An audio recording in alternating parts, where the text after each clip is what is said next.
Titignan natin kung nagawa na rin yung barrel air yung kagabi. Ito kayo natin.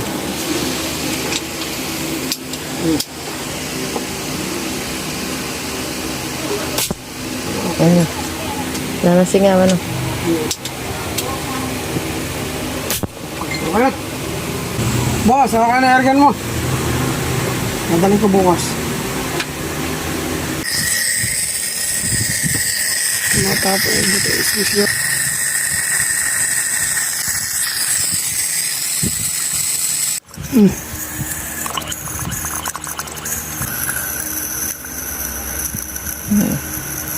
Tapos dalawang beses ko na rin binaklas. Ano pelit mo? I-repair ko muna sa tamang repair. Tapos hindi Overhaul muna.